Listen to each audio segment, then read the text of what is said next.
आदाब नाज़रीन, खैर मकदम है आपका। आप देख रहे हैं जी सलाम। मैं हूं इमरान खान और लेकर हाजिर हैं हम कश्मीर एक्सप्रेस। पुलवामा में मिलिटेंट्स ने फौज की गाड़ी पर आईईडी ब्लास्ट किया है और यह ब्लास्ट नौपारा इलाके में किया गया है। मिलिटेंट्स ने ब्लास्ट करके आर्मी की गाड़ी को नुकसान पहुंचाने की कोशिश की और इसके बाद आर्मी के जवानों ने मिलिटेंट्स पर फायरिंग की। हालांकि मिलिटेंट्स वहां से भागने में कामयाब रहे।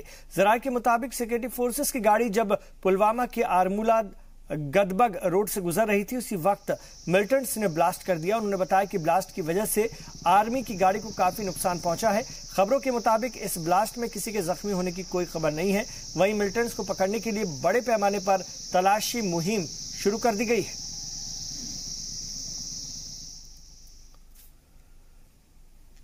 और शहीद पुलिस एहलकार और मिलिटेंट की नमाज जनाजा में मकामी लोगों की बड़ी तादाद से शमूलियत से वादी में एक नई बहस छिड़ी हुई है। दहशतगर्दों के जरिए पुलिस एहलकार और आम शहरियों के कत्ल पर लोग उसी तरह दुख और गुस्से का इजहार करते हैं जिस तरह का कंफ्यूजन पैदा करते हैं। एक बात तो यकीनी है कि मिलिटेंसी और मिलिटेंट के तई कश्मीरी समाज की सोच में बदलाव आया है, लेकिन सियासी और मजहबी क़यादत का मौक़िफ़ शक और शुबहात बरकरार रखता है। मरकज को मोरीद इल्जाम ठहराना और बातचीत की वकालत करना, यही दो बातें हैं जो लीडरान की जबानी सुनने को मिलती हैं। सारी दुनिया में फी किलोमीटर सबसे ज्यादा लोग कश्मीर में मरे हैं और मैं फैक्ट्स फिगर्स जमा कर रहा हूँ। उसने मुझे सहारा दिया गलतों ने कि आप सोचते रहिए, कोई ना कोई हल निकल आएगा। We must fight for a political resolution, यहाँ के मेन स्ट्रीम को और हुर्रियत को।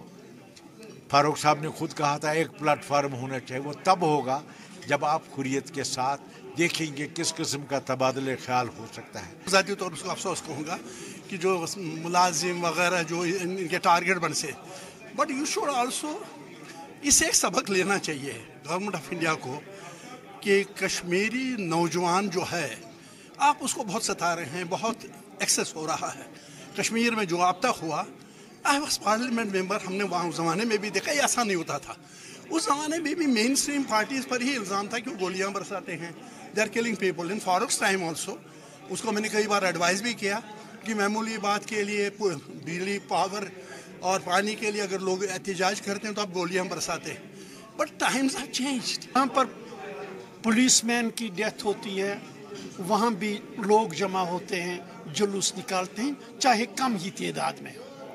इसी तरह जब कोई मिलिटेंट मरता है, वहाँ पर भी बड़े बड़े जनाजे होते हैं, लोग पार्टिसिपेट करते हैं। तो ये सीधी सी बात है, यहाँ खून बह रहा है, लोग इस खून बहाने को पसंद नहीं करते हैं, इस पर तासुब का इजहार करते हैं। कोई भी मरे उसके लिए मातम का इजहार किया जाता है हमारी सोसाइटी के अंदर। किस गोली से मरा, कौन मरा, तब इसकी परवाह किए बगैर यहाँ के लोग मरना नहीं चाहते हैं, वो जनाजे नहीं चाहते हैं, वो अपनों को बचाना चाहते हैं। और ये भी एक मेरे ख्याल में एक इंडिकेशन है, एक इंस्पिरेशन है हम सब के लिए कि भाई ऐसा अमल ना जारी किया जाए, जारी ना रखा जाए जिससे हमारे बच्चे मर जाएं, चाहे उस गोली से चाहे इस गोली से। अमन चाहते हैं हमारे लोग।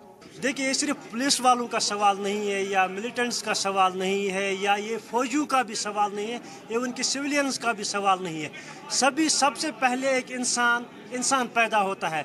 न तो वो हिंदू पैदा होता है, न तो वो फौजी पैदा होता है, न तो वो मुस्लिम पैदा होता है, न तो मिलिटेंट पैदा होता है और न कोई वो पुलिस वाला पैदा होता है। वो एक इंसान पैदा होता है। हर माँ का लखते जिगरी बच्चा लखते जिगर होता है और हर माँ का वो सहारा होता है अपना बच्चा, अपना बेटा, चाहे वो मिलिटेंट हो, चाहे वो पुलिस वाला हो, चाहे वो आर्मी वाला हो या सिविलियन हो।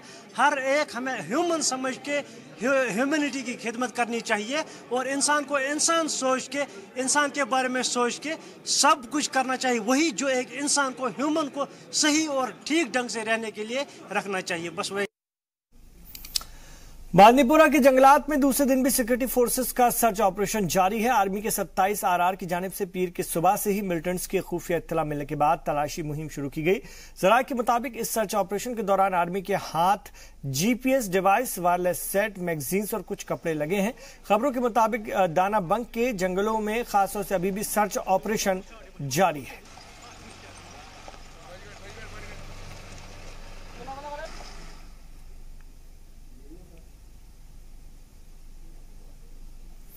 और पाकिस्तान के कब्जे वाले कश्मीर के कोटली टाउन में पुरअमन तरीके से एहतजाज कर रहे लोगों पर पुलिस की तरफ से किए गए लाठीचार्ज में कई लोग शदीद तौर पर जख्मी हो गए हैं। एहतजाजी अपने उन हुकूक का मुतालबा कर रहे थे। काफी बड़ी तादाद में एकजुट होकर एहतजाजियों से घबराकर पुलिस और पाकिस्तानी आर्मी ने एहतजाजियों पर भारी ताकत का इस्तेमाल किया। भीड़ को तितर बितर करने के लिए पुलिस ने आंसू गैस के गोले दागे। लोगों के बीच वायरल हुई तस्वीरों से साफ पता चलता है कि किस तरह उन इलाकों में लॉ एंड ऑर्डर, खासतौर से लॉ एनफोर्समेंट एजेंसियां काफी सख्ती और बेरहमी के साथ लोगों से पेश आती हैं। कश्मीरी आवाम पर बेरहमी के लिए वहां की सिक्योरिटी फोर्सेस को इस्लामाबाद से शह हासिल है। हालांकि ये कोई पहला ऐसा मामला नहीं है जब पाकिस्तान के कब्जे वाले कश्मीर में वहां की आवाम पर इस तरह का जुल्म किया गया हो। इलाके में जब भी उन्हें मुखालफत की आवाज सुनाई देती है, पाकिस्तान सरकार इसी तरह का सलूक वहां के लोगों के साथ करती है। पीओके में जगह जगह हो रहे एहतजाज अब धीरे धीरे गदर की शक्ल ले चुके हैं। इस्लामाबाद में मुबैना तौर पर आर्मी की मदद से आई सरकार के बावजूद पीओके में लॉ एंड ऑर्डर के हालात लगातार बिगड़ते जा रहे हैं।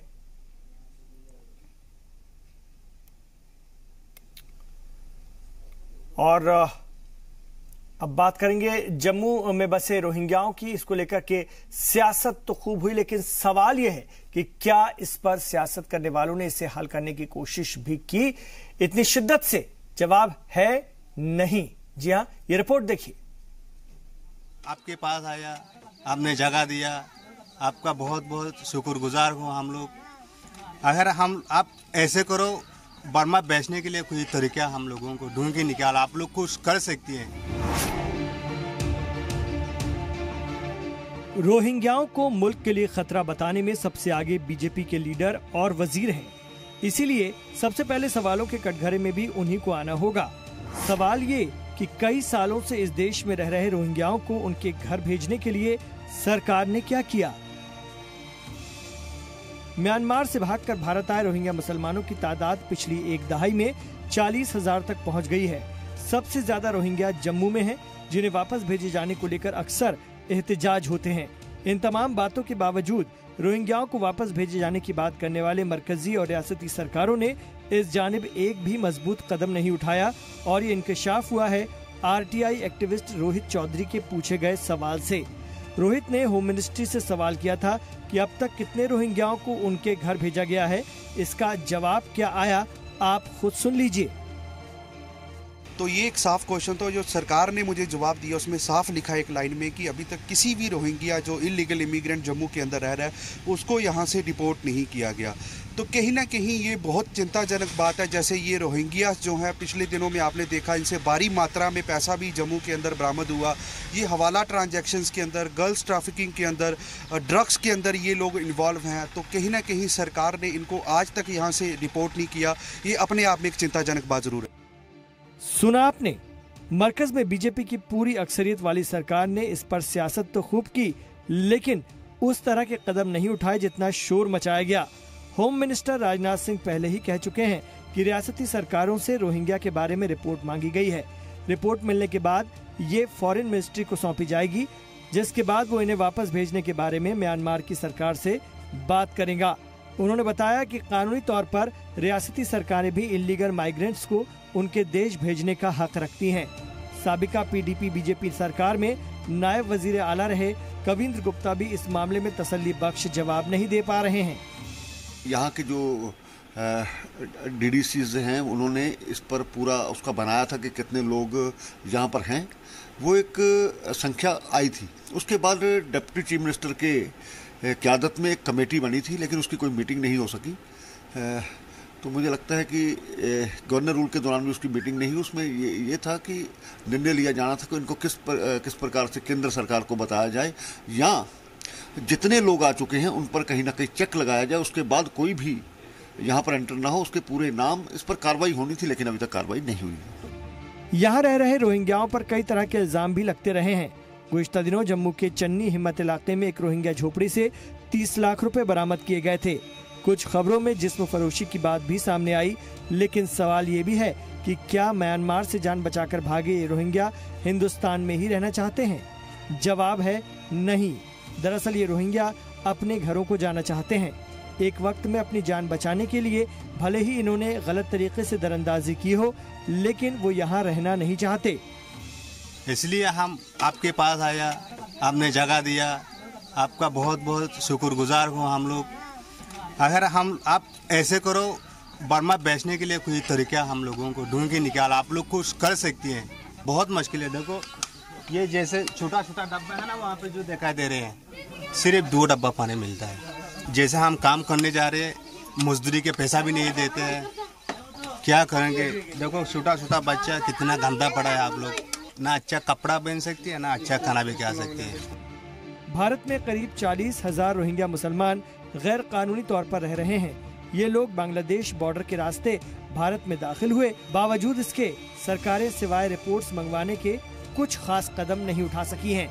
देख सकते हैं कि किस तरह से कॉन्ट्राडिक्शन है इसमें कि जो मरकज से जिस तरह से ये बयान आया और कि स्टेट गवर्नमेंट्स के पास ये हक है कि वो रोहिंग्यास को डिपोर्ट कर सकते हैं, लेकिन आरटीआई से ये खुलासा हो गया है किसी भी रोहिंग्या को डिपोर्ट नहीं किया गया है और जैसे वो यहाँ रहते हैं वैसे ही अभी भी रह रहे हैं और किसी भी तरह का कोई प्रेशर भी उन पर स्टेट गवर्नमेंट की तरफ से अभी तक नहीं बनाया गया है। कैमरामैन आशु के साथ राजन वैद, जी मीडिया, जम्मू। और गुज़िश्ता कुछ महीनों में रियासत जम्मू कश्मीर में नौजवानों में नशे की बढ़ती लत काबिल फिक्र है। कठुआ की सरहद पंजाब से सटी होने की वजह से यहां भी नौजवानों को नशे की लत लगती जा रही है। नशे के खिलाफ रियासती पुलिस ने एक अलग ही जंग छेड़ रखी है, लेकिन इससे निपटने के लिए सिर्फ पुलिस की कोशिशें ही काफी नहीं होंगी, बल्कि आम लोगों और मीडिया को मदद भी करनी होगी। इसी सिलसिले में रियासती पुलिस की जानिब से कठुआ में ड्रग डी एडिक्शन सेंटर कायम किया गया है। इसका इफ्तिताह डीजीपी डॉक्टर एसपी वैद्य ने पीर को किया। इस सेंटर के खुल जाने से नौजवानों में खुशी देखी गई है।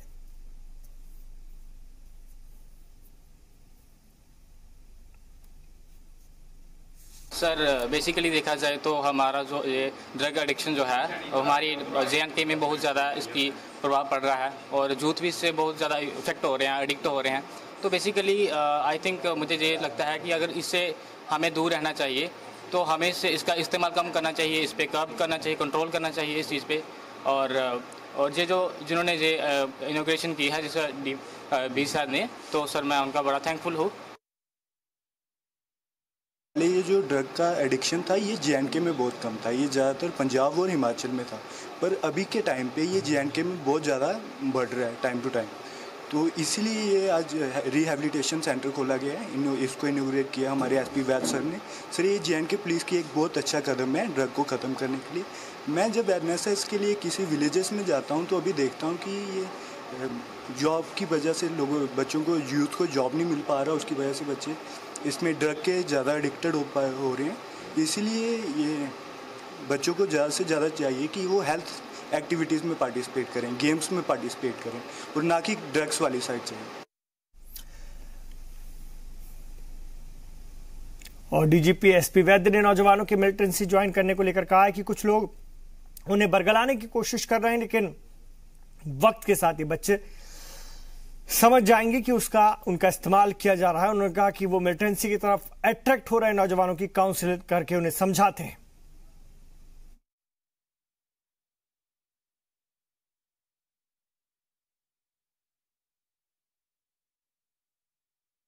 पार्स जो हमारे कोशिशें की जा रही हैं काफ़ी बच्चों को बरकलाने की, बट इस बार रिक्रूटमेंट हुई है, लेकिन मैं देख रहा था इस महीने उसमें गिरावट आई है और आगे और आएगी, क्योंकि आहिस्ता आहिस्ता ये बच्चे समझ आएंगे कि ये उनको कोई इस्तेमाल कर रहा है अपने पर्पस में। जो हमारे नोटिस में आता है हम उनके माँ बाप से या पीयर ग्रुप से या फैमिली से कांटेक्ट करते हैं और उनको काउंसल करते हैं, और काफ़ी लोगों को कल ही 4 लड़कों को पकड़ा है। तो ऐसी कोशिशें रहती हैं कि बच्चे गलत रास्ते पे ना जाए। और यौम आज़ादी के मौके पर पाकिस्तानी और ISIS के फ्लैग दिखाने वाले कुछ लोगों को गिरफ्तार किया गया है। डीजीपी एसपी वैद्य के मुताबिक गांदरबल से एक शख्स को गिरफ्तार किया गया है जिसने की ये फ्लैग सिले थे। बिल्कुल है, हालात आहिस्ता आहिस्ता जो 2016 में थे वो पिछले साल नहीं थे, और जो पिछले साल थे वो आज नहीं है, और भी आगे बेहतर होंगे। उसके पीछे कुछ लोग हैं। अभी ये जो ईद पर जिन्होंने ये फ्लैग्स दिखाए उसमें 4 लोगों को जिन्होंने ये फ्लैग्स बनाए थे गांधरबल डिस्ट्रिक्ट से पकड़ा है और उनके खिलाफ कानूनी कार्रवाई होगी। इधर फरीज़ाए हज की अदायगी के बाद हाजियों का पहला काफिला आज श्रीनगर पहुंचा। श्रीनगर इंटरनेशनल एयरपोर्ट पर कश्मीर के divisional commissioner Baseed Ahmad Khan, IGP Kashmir S K. Pani, Budgam के डीडीसी और एसएसपी और हज कमेटी के मेंबरान ने हाजियों का इस्तकबाल किया। इस मौके पर बड़ी तादाद में हाजियों के अजीज व अकारिब भी एयरपोर्ट पर मौजूद थे। हाजियों की सहूलत के लिए इमिग्रेशन और चेकिंग के अलग अलग काउंटर कायम किए गए थे। इसके अलावा एयरपोर्ट इंतजामिया ने हाजियों के अजीज व अकारिब के लिए खुसूसी पास जारी किया था। स्पेशल फ्लाइट के जरिए 310 हाजियों की वतन वापसी हुई है और जराये के मुताबिक देर शाम दूसरे काफिले के भी पहुंचने की उम्मीद है। उस फ्लाइट में 650 हाजी होंगे।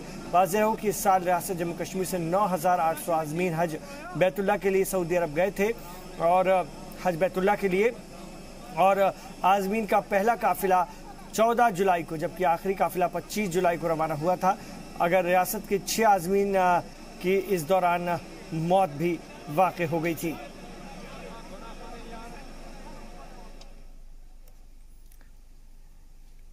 इधर इस साल सालाना मचेल माता की यात्रा सर्वशक्ति सेवक संस्थान और चंदी माता मंदिर चेनोट ट्रस्ट की आपसी चपकलिश की वजह से तनाज़े का शिकार हो गई। पहली दफा मंदिर के बड़े पुजारी को मुबारक खासतौर से छड़ी के बिना ही लौटना पड़ा है। इसकी वजह से अकीदतमंदों में खासी नाराजगी और मायूसी है। श्री सनातन धर्म सभा ने इस मामले की आला सतही जांच का मुतालबा किया है।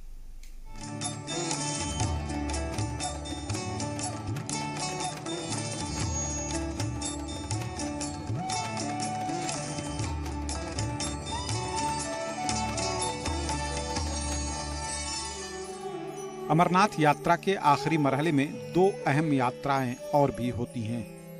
इनमें से एक बुढ़ा अमरनाथ और दूसरी मचैल माता मंदिर की यात्रा है। किश्तवाड़ के पडेर में वाक़ चंडी माता के दर्शन के लिए हर साल जम्मू और दूसरे अजला से हजारों अकीदतमंद आते हैं। 1981 से शुरू हुई ये यात्रा इस साल तनाज़े का शिकार हो गई। नौबत यहाँ तक पहुँच गई कि यात्रा के इख्तिताम पर पहली दफा मुतबर्रक छड़ी को लेकर वापस लौटने की रवायत टूट गई। खबरों के मुताबिक त्रिशूल की शक्ल में मुतबर्रक छड़ी लेकर आए पुजारी देशवेर सिंह ने जब इसे मंदिर में नस्ब करने की कोशिश की तो उनके साथ धक्का मुक्की की गई। कुछ लोगों का इल्जाम है कि उन पर दूसरे ग्रुप के लोगों ने हमले की भी कोशिश की, जिसका नतीजा ये हुआ कि त्रिशूल नस्ब करने की रस्म अदा नहीं की जा सकी। गुज़िश्ता 48 सालों से चली आ रही रवायत टूटने से अकीदतमंद बेहद मायूस हुए। 1981 के बाद आज पहली बार ऐसा हुआ है कि यात्रा जो है बगैर छड़ी की आई है, तो ये बड़ा अजीब सा और लोगों को बड़ा अजीब लग रहा है, दुर्भाग्यपूर्ण लग रहा है। लोगों की भावनाओं को ठेस पहुंची। आम जो श्रद्धालु जो है वो तो काफी जो है आहत है। दरअसल ये सारा तनाज़ा यात्रा का इंतजाम करने वाले 2 ट्रस्टों के दरमियान आपसी खींचतान का नतीजा है। मचैल यात्रा की शुरुआत 1981 में उस वक्त के पुजारी ठाकुर कुलबीर सिंह ने की थी। तब यात्रा का इंतजाम सर्वशक्ति सेवक संस्थान की जानिब से किया जाता था। ये सिलसिला 2013 तक जारी रहा। फंड और दूसरे मामलात पर इख्तिलाफात होने की वजह से उन्होंने खुद को इससे अलग कर लिया और सर्वशक्ति श्री चंडी माताजी मंदिर चेनोट ट्रस्ट के नाम से एक नया ट्रस्ट कायम कर लिया। साबिक ट्रस्ट का 4 रणधीर सिंह परिहार ने संभाल लिया। मकामी लोगों और दूसरे मजहबी तंजीमों का इल्जाम है कि सारा तनाज़ा चढ़ावे की रकम को लेकर है। श्री सनातन धर्म सभा का कहना है कि वैष्णो देवी की तरह यहाँ भी श्राइन बोर्ड की तश्कील होनी चाहिए। बहुत पैसा आ चुका है वहाँ पर, तो पैसे को भी कई तरीकों से उसको गलत इस्तेमाल किया जा रहा है। तो इस पर चाहते हैं कि किसी प्रकार का उन पर कोई अंकुश ना लगे, और जो अंकुश उन पर लगाना चाहते भी, अगर कोई भी संस्था लगाना चाहती है उसको हशप करने के लिए, छुपाने के लिए वो चाहते हैं कि यहाँ पर यात्रा भी ना आए तो उनका अपना राज जो है जमा रहे। गुज़िश्ता 5 सालों से दोनों ग्रुप यात्रा पर अपना तसल्लुत कायम करने में लगे हुए हैं, लेकिन इन साल मामला तूल पकड़ गया। सनातन धर्म सभा का इल्जाम है कि मंदिर अहाते के अंदर यात्रियों के साथ नाजेबा सलूक किया गया और उनके साथ मारपीट की कोशिश की गई। सीसीटीवी से जो तस्वीरें सामने आई हैं उससे भी पता चलता है कि मंदिर के अंदर काफी अफरा तफरी मची हुई थी। धक्का मुक्की में कई लोगों को चोटें भी आई। सनातन धर्म सभा ने इस मामले की आला सतही जांच का मुतालबा किया है। काफी मेहनत के साथ इंक्वायरी की जाए, चाहे उसमें बाहर की भी एडमिनिस्ट्रेशन इन्वॉल्व की जाए बाहर की किश्तवाड़ की पुलिस हो, डोडा डिस्ट्रिक्ट की भी हो या जम्मू से भी लाना पड़े तो पूरा एक इंक्वायरी कमीशन बैठा दिया जाए और कमीशन के अंदर पूरी हर चीज़ की तहकीकात की जाए। स्कैंडल क्यों हुआ, कब हुआ, किस किस बेस पर हुआ। सनातन धर्म सभा का कहना है कि मंदिर में जो कुछ हुआ उसकी तैयारी पहले से ही कर ली गई थी। उनका ये भी कहना है कि मंदिर ट्रैक की तामीर के लिए सीमेंट की खरीदारी में बड़े पैमाने में बदअनवानी हुई है। उनका मुतालबा है कि मंदिर की हुर्मत को पायमाल करने वालों के खिलाफ सख्त कार्रवाई होनी चाहिए। भदरवा से जी सलाम के लिए राजा रहबर जमाल की रिपोर्ट। उधर इस सारे मामले से चर्चा में आए ठाकुर कुलबीर सिंह ने आइंदा साल से छड़ी मुबारक ले जाने से इनकार कर दिया है। एक बयान जारी करके उन्होंने ट्रस्ट से अलहदगी का ऐलान करते हुए कहा कि आइंदा यात्रा में वो शामिल नहीं होंगे।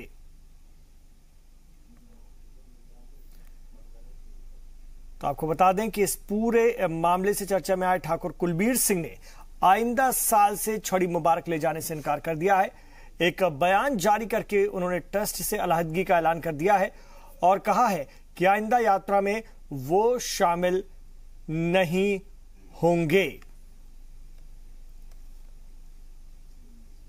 तो आपको बता दें कि ये यात्रा 1981 से चल रही थी और इस साल सालाना मचेल माता की ये यात्रा सर्वशक्ति सेवक संस्थान और चंदी माता मंदिर चनोट ट्रस्ट की आपसी चपकलिश की वजह से तनाजे का शिकार हो गई। पहली दफा मंदिर के बड़े पुजारी को मुबारक छड़ी के बिना ही लौटना पड़ा और इसकी वजह से अकीदतमंदों में खासी नाराजगी और मायूसी है। श्री सनातन धर्म सभा ने इस मामले की आला सतही जांच का मुतालबा किया है और इसके बाद में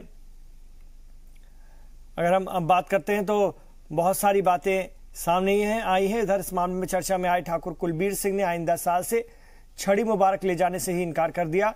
एक बयान जारी करके उन्होंने ट्रस्ट से अलहदगी का ऐलान करते हुए कहा है कि वो आइंदा यात्रा में शामिल नहीं होंगे। तो बड़ा सवाल यह भी है कि ट्रस्ट के लोग मीडिया से बात क्यों नहीं कर रहे हैं इस मामले में। क्या वजह है कि मामले को दबाने की, छुपाने की कोशिश की जा रही है और जो इल्जाम लग रहे हैं उस पर सफाई क्यों नहीं दी जा रही है। तो ये यात्रा अमरनाथ यात्रा के बाद दो बड़ी यात्राओं, एक बूढ़ा अमरनाथ यात्रा और एक मचेल माता मंदिर की यात्रा, दो बड़ी यात्राएं होती हैं। मचेल माता मंदिर की यात्रा अगर हम बात करते हैं तो 1981 में शुरू हुई थी। काफी लंबा इसको भी अरसा गुजर चुका है।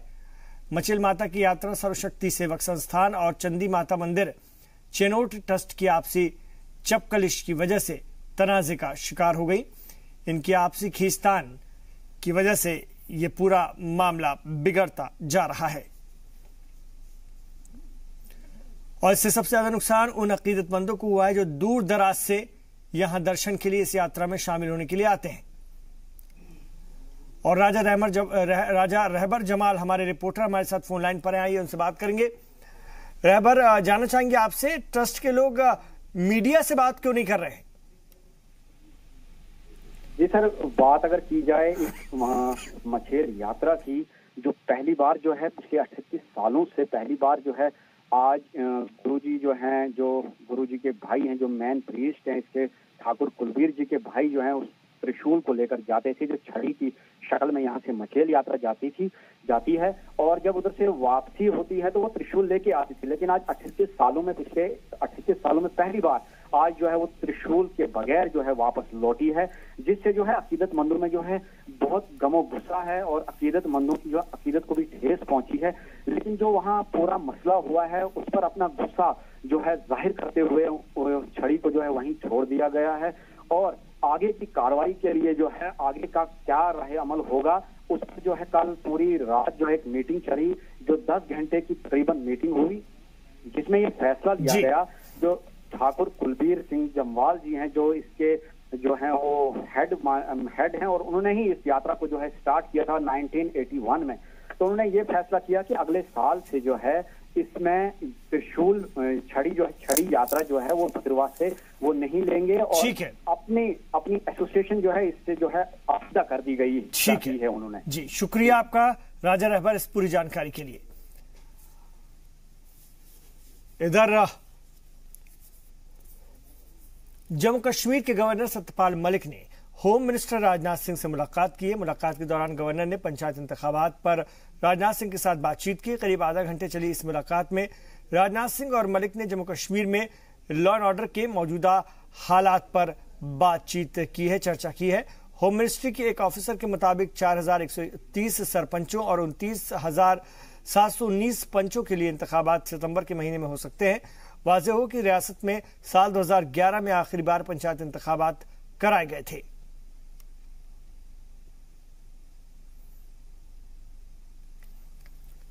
एक छोटा सा वक्फा हम यहां पर लेंगे, लौट रहे हैं कश्मीर एक्सप्रेस में और भी खबरों के साथ।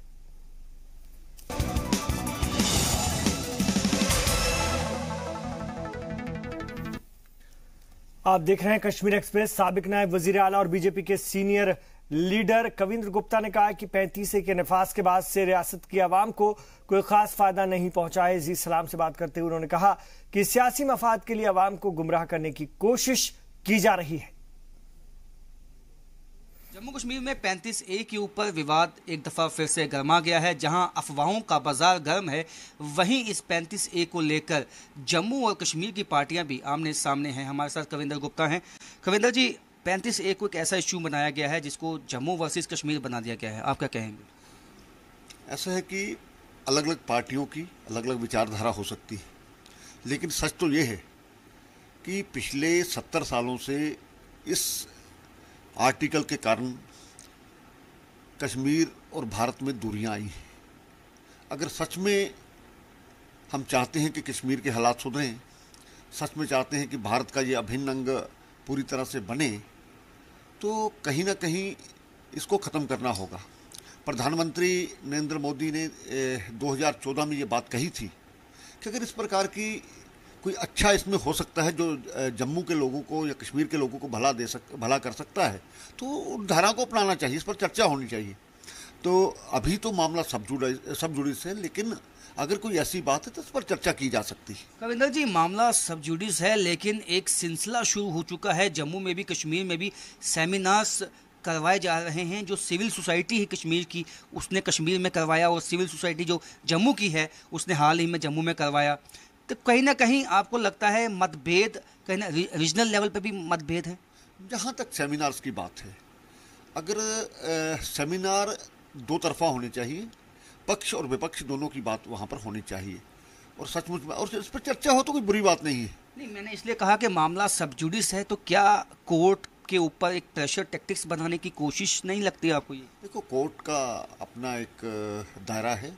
मुझे लगता है कोर्ट इस चीज़ में नहीं आएगी। जो उन्होंने सारे पक्षों को देखते हुए वो अपना फैसला देते हैं, लेकिन फैसला आए उसके बाद, लेकिन अपनी अपनी पार्टी की विचारधारा, तो कहीं ऑल पार्टी मीटिंग्स भी इस पर होती है, तो उसमें चर्चा की जानी चाहिए। तो जी, चर्चा की बात नहीं है, यहाँ पे अपनी सीमा लांघ के भी बयानबाजी हुई है और ये कहा गया है कि 35A ले लो या कश्मीर ले लो।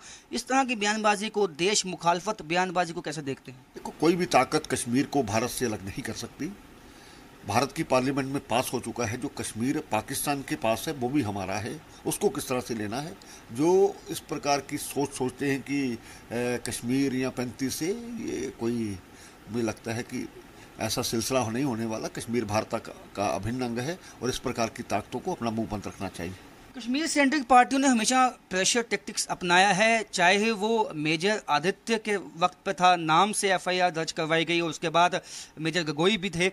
तो आपको लगता है कहीं ना कहीं वहाँ की पार्टियां हमेशा ही जो नेशनलिस्ट जो इश्यूज होते हैं उनके खिलाफ जाती हैं, ताकि जो लोगों की भावनाएं हैं वो आहत हों?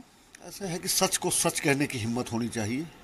जो गलत करता है, चाहे वो सेना में हो चाहे कहीं भी हो, उसका उसी तरह से संज्ञान, उसी तरह से नोटिस लेना चाहिए।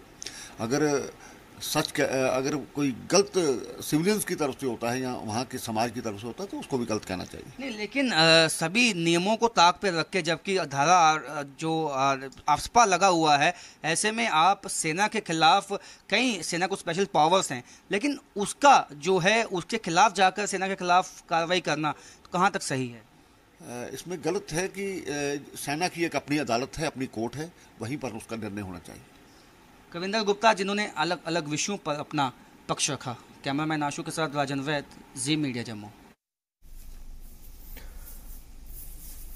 और Kashmir centre for social and development studies और सिविल सोसाइटी ग्रुप के इश्तराक से आज बारामूला ने 35A के हवाले से एक सेमिनार का इनेकाद किया गया। सेमिनार में मुकर्रीन ने कहा कि सियासी और अवामी सतह पर आर्टिकल को बरकरार रखने के लिए जद्दोजहद जारी रहेगी। KCSDS की चेयरपर्सन और मारूफ माहिर तालीम प्रोफेसर हामिदा नईम ने कहा है कि आर्टिकल 35A रियासत में रहने वाले सभी तबकों के मफाद की हिफाजत करता है, जिसे हटाने की कोशिश नहीं होनी चाहिए। लोग कहते हैं कि हम अपनी जिंदगी का नजराना पेश करेंगे लेकिन इसको हटने नहीं देंगे, क्योंकि हम एक, चाहे डूगरे हूं, चाहे कश्मीरी पंडित हूं, चाहे मुसलमान हूं, हम एक एथनिक यूनिक कम्युनिटीज हैं जो जिनका ना कोई सिमिलर है, मतलब पाकिस्तान में है ना हिंदुस्तान में है। इसलिए इंटरनेशनल लॉ भी ये एथनिक प्रोटेक्शन देता है कि जहां यूनिक कम्युनिटी उनको खतरा होगा कि ओवरवेल्म होने का, वहां ये लॉ रखना चाहिए। उनको दूसरे लोग वहां नहीं बसने चाहिए, जिससे उनकी शिनाख्त, उनका कल्चर, उनका वजूद खतरे में पड़ जाएगा। तो इसीलिए हम ये कैंपेन करें लोगों को अच्छी तरह समझाने के लिए।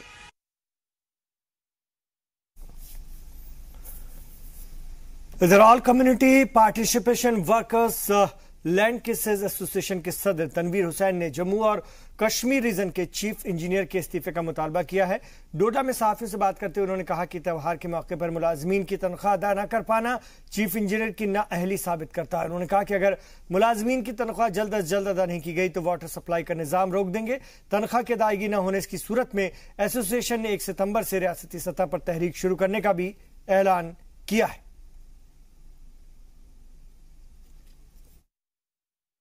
4.5 साल की सारी जो पेंडिंग है वो फौरी तौर पर चीफ इंजीनियर हमारी उस सैलरी को रिलीज किया जाए।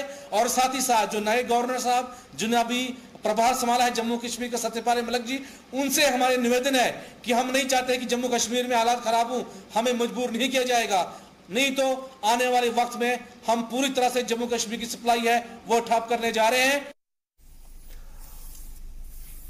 इधर 29 RR की जानिब से वतन की सैर मंसूबे के तहत पत्तन के मकामी नौजवानों को दिल्ली और अलीगढ़ यूनिवर्सिटी घूमने का मौका मिला। मकामी नौजवान दिल्ली यूनिवर्सिटी के साथ साथ अपने मुल्क के दारुल हुकूमत की सैर कर काफी खुश नजर आए। टूर में शामिल नौजवानों की माने तो इस टूर से उन्हें बहुत फायदा हुआ। उन्होंने कहा कि कई चीजें हैं जो हम अलीगढ़ और दिल्ली के तलबा से सीख सकते हैं। उन्होंने कहा कि वादी के बाहर की दुनिया ही अलग है। वाज़ेह हो कि आर्मी के 29 RR की जानिब से 18 अगस्त से 10 रोजा टूर का एहतमाम किया गया था। इस दौरान तलबा को अलीगढ़ यूनिवर्सिटी और दिल्ली यूनिवर्सिटी में तालीमी निजाम देखने के साथ साथ इन शहरों में घूमने का भी मौका मिला। RR राष्ट्रीय राइफल्स का बहुत ही शुक्रगुजार हूँ कि उन्होंने कश्मीर स्टूडेंट्स को एक मौका दिया कि वो अपनी रियासत से बाहर दिल्ली और अलीगढ़ का दौरा कर सकते हैं। इस टूर के ज़रिए से इनमें बहुत अच्छी सलाहियत पैदा हुई होगी कि उन्होंने जाना कि किस तरह वो दिल्ली यूनिवर्सिटी और अलीगढ़ यूनिवर्सिटी में सैर किया है इन्होंने, तो पता चला होगा इनको कि वो किस तरह अपने एजुकेशन को आगे रख सकते हैं। और जम्मू कश्मीर पुलिस के भारत दर्शन प्रोग्राम के तहत 50 गरीब बच्चों को हिंदुस्तान देखने का मौका मिला। 50 गरीब बच्चों को लेकर जम्मू कश्मीर पुलिस के जत्थे को SSP रईस भट्ट ने हरी झंडी दिखाई।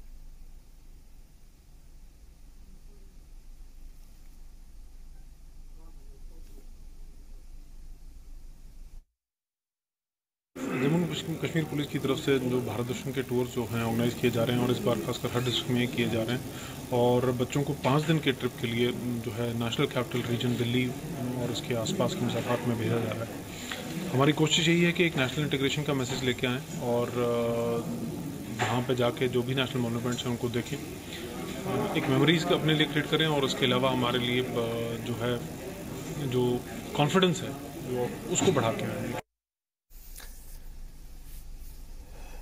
इधर रियासत जम्मू कश्मीर जिस तरह से कुदरती मनाजिर और फितरी हुस्न के लिए जाना जाता है, उसी तरह इसकी रवायत और तहजीब और सकाफत भी इसे दूसरे इलाकों से मुनफरिद करती है। रवायत और तहजीबी असासे का कायम और दायम रखने में बहुत सी शख्सियतों ने अहम किरदार किया है अदा। इन्हीं में से एक नाम है शेख सज्जाद हुसैन पुंची का। उन्होंने मुख्तलिफ जबानों के मुख्तलिफ असनाफ में तबा आजमाई की है। तेरे मेरे मिलते जुलते सांझे रंग शेर है। तेरे मेरे मिलते जुलते सांझे रंग, किसको रंग बदलना होगा क्या मालूम, किसको रंग बदलना होगा क्या मालूम। शोहरत तो एक अबर का टुकड़ा होता है, शोहरत तो एक अबर का टुकड़ा होता है, किस सूरज को ढलना होगा क्या मालूम। अदबी हलकों में ये जानी पहचानी शख्सियत है। नाम है इनका शेख सज्जाद हुसैन। पुंछ के रहने वाले हैं, इसलिए इनका तखल्लुस ही पुंछी पड़ गया। ज़बान व अदब से दिलचस्पी रखने वालों के दरमियान ये शेख सज्जाद हुसैन पुंछी के नाम से मशहूर हैं। उर्दू ज़बान व अदब में कई शुअरा व अदीब हमागिर शख्सियत के मालिक हुए हैं, लेकिन बैक वक्त मुख्तलिफ ज़बान के मुख्तलिफ असनाफ़ सुखन में एक जैसी महारत से तबाज़माई करने वाले शाज़ व नादिर ही गुजरे हैं। शेख सज्जाद हुसैन पुंछी इन्हीं में से हैं। उर्दू के साथ साथ डोगरी, पहाड़ी और गोजरी, इन सभी ज़बानों में इनकी तसनीफ, शेरी मजमूए और कैसेट मौजूद हैं। नज़्म व नस्र का उनका फितरी अंदाज कुदरत से उन्हें बिल्कुल करीब कर देता है। ये रंग उनकी शायरी में भी दिखता है और कहानियों व ड्रामों में भी। ममता और सरहद के उस पार नामी उनके 2 ड्रामे इतने मकबूल हुए कि इसके लिए उन्हें कई एजाज से नवाजा गया। इन ड्रामों की हैसियत क्लासिक की है। समाजी मसाइल भी उनकी तख्लीक का अहम हिस्सा है। यही वजह है कि बाज़ दफ़ा उन पर अदीब कम एक रिफॉर्मर, वाइज और नासे का गुमान होने लगता है। ये मिजाज उन्हें शुरू से ही मिला। वक्त गुजरने के साथ साथ इसमें पुख्तगी और बालिदगी आती गई। ये कोई खुदा की देन है, एक इनहेरेंट क्वालिटी मेरे अंदर पैदा हुई और शुरू से ही मुझे एक्टिंग का, ड्रामे करने का और म्यूज़िकल वर्ल्ड के साथ ताल्लुक़ रखने का और कल्चर, फ़न और सकाफ़त के साथ और उर्दू के साथ खासी मोहब्बत रही है। 10 सितंबर 1946 को पुंछ में पैदा हुए शेख सज्जाद आज के कई उभरते हुए अदीबों व फनकारों के लिए मशअल राह बने हुए हैं। उनकी सरपरस्ती में सैकड़ों नौजवान तरबियत हासिल कर रहे हैं। शुरुआती तालीम और ग्रेजुएशन के बाद जब वो अलीगढ़ पहुंचे तो मुस्लिम यूनिवर्सिटी की आबो हवा उन्हें काफ़ी रास आई। हालांकि तालिब इल्म तो वो जोग्राफिया के थे, लेकिन शायरी, थिएटर और नस्र निगारी से ध्यान नहीं हटा। हुस्न इश्क और फितरत निगारी के साथ साथ असर हाजिर के मुद्दों पर उनकी नज़र हमेशा बनी रही। उनके 2 शेरी मजमूए समुद्र आशना और फसीलें बोलती हैं इस लिहाज से काफ़ी अहम हैं कि आजकल के इस दौर से बचने के लिए नौजवानों को, बुज़ुर्गों को, बहनों को और दूसरे जो हमारी सोसाइटी से वाबस्ता लोग हैं उनको क्या करना चाहिए। कसरत में वहदत, बाहमी इत्तेहाद, फ़िरक़ावाराना हम आहंगी उनकी तख्लीक़ात का मरकज़ी मज़मून है। आज के पुराशोभ दौर में उनके कलाम नई उम्मीदें पैदा करते हैं। महेंद्र नाथ अश्क, सलमा सिद्दीकी, कृष्णचंद और राही मासूम रज़ा की तहरीर से मुतासिर सज्जाद पुंछी उसी कदीम रवायत की अगली कड़ी हैं जो इस सिलसिले को आज भी आगे बढ़ा रहा है। कल्चर एक ऐसी चीज़ है जो तमाम दीवारों को तोड़कर इंसान को मोहब्बत, प्यार और प्रेम से जीने का तरीका सिखाता है। मैंने यही चीज़ें हैं कि चमका बनकर अमन का तारा, प्रेम की धरती देश हमारा, जय जय हिंदुस्तान। जब हम ये चीज़ कहते हैं तो उसका मतलब ये है कि यहाँ जियो और जीने दो का फ़लसफ़ा जो है वो रहना चाहिए। ज़बान व अदब को फ़रोग़ देने के लिए आज भी वो काफ़ी सरगर्म रहते हैं। हिंदुस्तानी इंग्लिश ड्रामा क्लब आज भी उनकी देख रेख में काम करता है। थिएटर के साथ साथ वो अपनी शोला बयानी के लिए भी जाने जाते थे। डिबेट में उन्हें सदारती मेडल से भी नवाजा जा चुका है। पहाड़ी और गोजरी ज़बान में उनके 300 से ज़्यादा कैसेट रिलीज़ हो चुके हैं। सहाफ़त में भी उनका खासा अमल दखल है। उनके लिखे मजमून अंदरून रियासत और बाहरी सूबों से छपने वाले अखबारात और जरीदों में छपते रहते हैं। तेरे मेरे मिलते जुलते सांझे रंग, शेर है, तेरे मेरे मिलते जुलते सांझे रंग, किसको रंग बदलना होगा क्या मालूम, किसको रंग बदलना होगा क्या मालूम। शोहरत तो एक अबर का टुकड़ा होता है, शोहरत तो एक अबर का टुकड़ा होता है, किस सूरज को ढलना होगा क्या मालूम। जी सलाम के लिए जम्मू से राजन वैद की रिपोर्ट। यहाँ एक छोटे से वक्फे के लिए हम रुक रहे हैं, लौटेंगे। आप देखते रहिए कश्मीर एक्सप्रेस।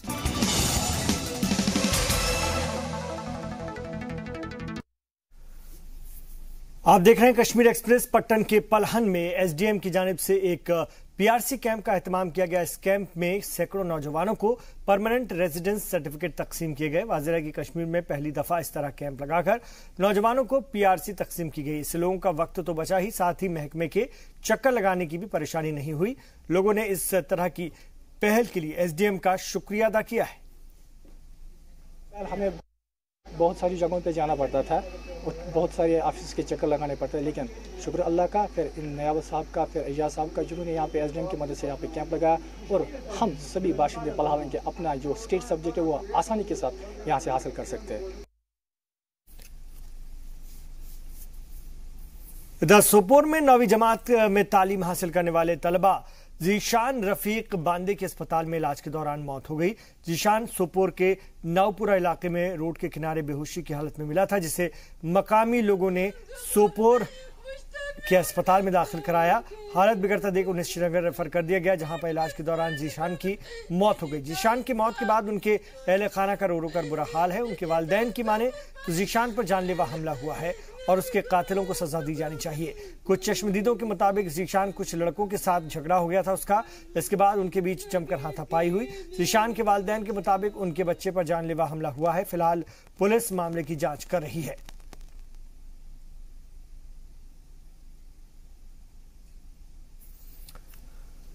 पाकिस्तानी आर्मी की जानिब से सीज फायर से परेशान सरहदी इलाकों के लोग अब ऊपर वाले की पनाह में पहुंच गए हैं। अरनिया सेक्टर के गोलीबारी और खौफ के माहौल से निजात पाने के लिए यहां के कुछ मकामी नौजवान पैदल ही माता वैष्णो देवी के लिए निकल गए हैं। 4 दिनों के सफर के बाद ये वैष्णो देवी पहुंचेंगे। अरनिया सेक्टर के कई गांव के लोग इस यात्रा में निकले हैं। वाज़ेह की इलाके में अमन और सुकून के लिए वो गुज़श्ता कई सालों से माता वैष्णो देवी के लिए पैदल यात्रा निकाल रहे हैं।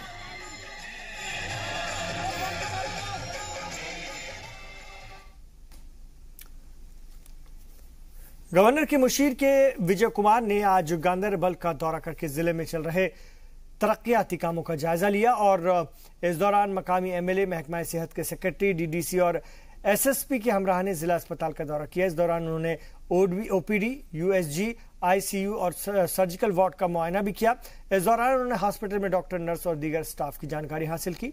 बातचीत के दौरान सीएमओ ने एम्बुलेंस, डिजिटल एक्सरे और जदीद हालात की अदम दस्तयाबी का भी मसला उठाया।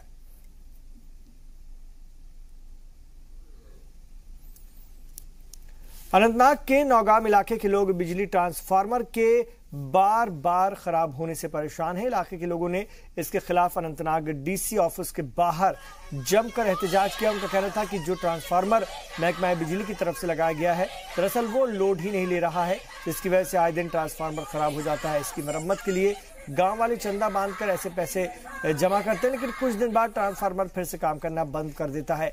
वहीं डीडीसी ने मामले की तहकीकात करने और नया ट्रांसफार्मर मुहैया कराने का वादा करके लोगों को उनके घर भेजा।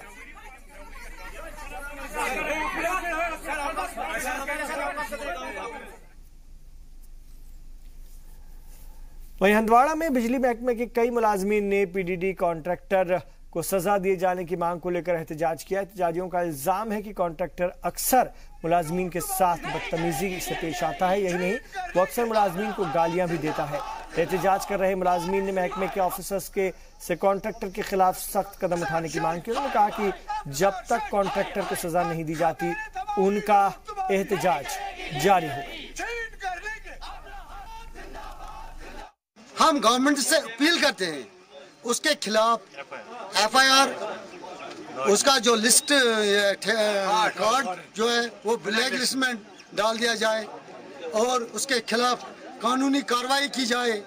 तब तक हम अपना हड़ताल खत्म नहीं करेंगे जब तक ना उसके खिलाफ कोई एक्शन न हो जाए।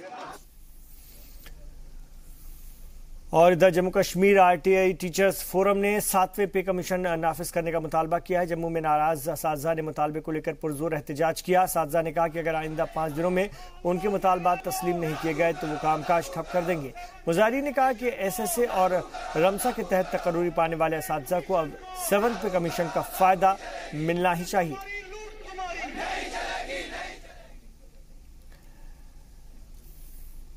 और एशियाड गेम्स जकार्ता में वुशु मुकाबले में ब्रॉन्ज मेडल जीतने वाली टीम का हिस्सा रहे सूर्य भानु प्रताप सिंह ने अपनी जीत को शहीद जवानों के अहले खाना को वक्फ किया है। रियासत के नौजवानों के लिए मिसाल बन चुके सूर्य भानु ने कहा कि तकरीबन जो तशद्दुद और मनफी सोच से बुलंद बाला मकसद हासिल नहीं किए जा सकते हैं। आपको बता दें कि जम्मू पहुंचने पर खेल शायकीन ने सूर्य भानु का बेहद गर्मजोशी से इस्तकबाल किया। उनके एजाज में मुनक्किद तकरीब के दौरान डीजीपी एसपी वैद्य ने उन्हें डीएसपी के ओहदे पर प्रमोट करने का ऐलान किया था। हमारे साथ भानु हैं जिन्होंने एशियाड में ब्रॉन्ज मेडल लाया है। बड़ी ये जीत है और जम्मू के लोग आज आपका स्वागत करने के लिए बाहर आ चुके हैं। ये सबसे ज़्यादा थैंकफुल करता हूँ, सभी मेरे को लेने आए हैं। और ये जितना भी मेडल का सारा क्रेडिट मेरे कोच कुलदीप भांडू सर, मेरे पेरेंट्स और जो मेरे साथ के हैं, जो रंजीत कालरा सर हैं, विजय सराफ सर हैं, दीपक सर हैं और विक्रम हांडा सर हैं, इन सब ने मेरे को बहुत ज़्यादा सपोर्ट किया। और रंजीत कालरा सर बहुत ज़्यादा देर से सपोर्ट कर रहे हैं मेरे को। और ये अपना जो मेरा मेडल है, खुद का मेडल है, ये मेरे जो पुलिस के हैं, जितने भी अपने पुलिस डिपार्टमेंट के जो शहीद हुए हैं, जिन्होंने अपनी ड्यूटी बहुत अच्छी करी है, मैं सारा क्रेडिट उनको देता हूँ। नौजवानों में आपने एक नई जान फूंक दी है, उनको भी यकीन होने लगा है कि अगर भानु ला सकता है हम भी ला सकते हैं। ये मैं आज नहीं बोलता था, जब मैं खेलने स्टार्ट हुआ था मैं तब बोलता था कि हमारे जम्मू कश्मीर में इतने बच्चे कैपेबल हैं कि ये कुछ भी कर सकते हैं। ये तो एक ऐसा दिन आएगा कि हमारे जम्मू कश्मीर के ही सारे चैंपियन होंगे और वर्ल्ड चैंपियन होंगे। खासकर उन युवाओं को क्या मैसेज देंगे जो भटके हुए हैं, नशे में हैं, आज आप क्या बोलेंगे उनको? मैं उनको एक ही बात कहना चाहता हूँ कि सबसे बात होती है जो नशे में ये वो उनको अपने पेरेंट्स की तरफ देखना चाहिए, क्योंकि हमारे जो पेरेंट्स हैं वो हमारे लिए इतना कुछ करते हैं। मेरे किसी का पापा कुछ कर रहे हैं, किसी वहीं कोच कुलदीप हांडा ने कहा है कि सूर्य भानु की कामयाबी के बाद रियासत के दूसरे खिलाड़ियों को भी मेडल जीतने की तरगीब मिलेगी। जी सलाम से बात करते हुए उन्होंने कहा कि रियासत में बासलाहियत खिलाड़ियों की कमी नहीं है। स्टेट एसोसिएशन, ओलंपिक एसोसिएशन और सरकार का शुक्रिया अदा करते हुए उन्होंने कहा कि सबके ताउन की बदौलत ही वुशु टीम मकामी आलमी मुकाबलों में अच्छी कारकर्दगी का मुजाहरा कर रही है। हमारे साथ कुलदीप भांडू हैं, ये कोच हैं भानु के, जिनका हाथ है और जिनको श्रेय भी दिया है भानु ने। भांडू साहब, बहुत बड़ी जीत, आपकी मेहनत सफल हो गई। Thank you very much sir. ये बहुत बड़ी बात है कि अपना जेएंडके का फर्स्ट मेडल आ गया और हमारे इंडिया के 4 मेडल आ गए। 6 खिलाड़ी गए थे, 4 मेडल आ गए और मैं चीफ कोच हूँ इंडिया के। मेरे लिए तो बड़ी फख्र की बात है, 6 खिलाड़ी में से 4 मेडल आना एक कोच के लिए इससे बड़ी उपलब्धि कुछ नहीं होती है। और मैं इसको श्रेय जो है गवर्नमेंट ऑफ इंडिया को, स्पोर्ट्स अथॉरिटी ऑफ इंडिया को और प्लस मेरी वुशु ऑफ इंडिया और प्लस जेएंडके के जितने भी मेरे वेल विशर्स हैं, हमारे वेल विशर्स हैं वुशु के, उनको ये क्रेडिट जाता है। कितनी मेहनत की आपने भानु के ऊपर और आपको लगता है अब अगली बार ये गोल्ड भी ला सकते हैं? मेहनत तो बहुत ज़्यादा है, मतलब ये कहने की बात नहीं है कि पूरा हम तो एशियन गेम्स में कम से कम 2 साल से कैंप में लगे हैं। बट एक भानु तो निकल गया है कि इसका एशियन गेम्स में ब्रोंज मेडल से, बट बहुत सारे लड़के ऐसे हैं कि जिन्होंने ऑलरेडी वर्ल्ड में मेडल ले लिया है। जैसे हमारा राजेंद्र सिंह है श्रीनगर में, सलीम कुमार है जिन्होंने भी जूनियर में वर्ल्ड मेडल लाया, तो अभिषेक है अभी मास्को ईरान में, उसका सिल्वर मेडल आ गया। तो वुशु बहुत ज़्यादा डेवलप हो रहा है और 22 के 22 डिस्ट्रिक्ट में वुशु है और इंडिया में तो ऑलमोस्ट हर कॉर्नर में वुशु है। और अभी मन की बात में जो माननीय प्रधानमंत्री साहब ने वुशु का ही जिक्र कर दिया, इससे बड़ी बात तो कुछ नहीं हो सकती हमारे लिए। उधर बांदीपुरा की 2 लड़कियों ने दिल्ली में मुनक्किद sub junior national kick boxing championship में रियासत का परचम लहराया है। तालकटोरा स्टेडियम में चल रही चैंपियनशिप में मीर मन्नत और लायका मुश्ताक ने तलाई तमगा हासिल किया। मन्नत ने शुरुआती मुकाबलों में पंजाब, महाराष्ट्र और तेलंगाना की खिलाड़ियों को शिकस्त देते हुए फाइनल में मगरबी बंगाल से ताल्लुक रखने वाली खिलाड़ी को शिकस्त दी, जबकि लायका ने महाराष्ट्र, मेजबान दिल्ली, पंजाब और हरियाणा के हरीफों को मात दी। बाजियों की मौजूदा चैंपियनशिप 31 अगस्त तक जारी रहेगी। इसमें रियासत के 50 खिलाड़ी शामिल हो रहे हैं, जिनमें से 13 का ताल्लुक जिला बांदीपुरा से है। हम यहाँ पर बॉक्सिंग नेशनल चैंपियनशिप के लिए आए थे और मैंने यहाँ पर गोल्ड मेडल हासिल किया है और मेरी लास्ट फाइट वेस्ट बंगाल के साथ थी। मैं बहुत खुश हूँ कि मेरा गोल्ड मेडल आया और मैं अल्लाह से यही दुआ करूँगी कि बाकी बच्चों का भी मेडल आए और हमारा जेएनके का नाम रोशन हो। हम यहाँ किक बॉक्सिंग नेशनल चैंपियनशिप खेलने आए हैं, जो मेरा गोल्ड निकला। मेरी लास्ट फाइट हरियाणा के साथ हुई थी। तो किक बॉक्सिंग चैंपियनशिप में बांदीपुरा की 2 लड़कियों ने बेहतरीन मुजाहरा किया। दिल्ली में मुनक्किद इस कंपटीशन में उन्होंने रियासत का परचम लहराया, रियासत का नाम रोशन किया।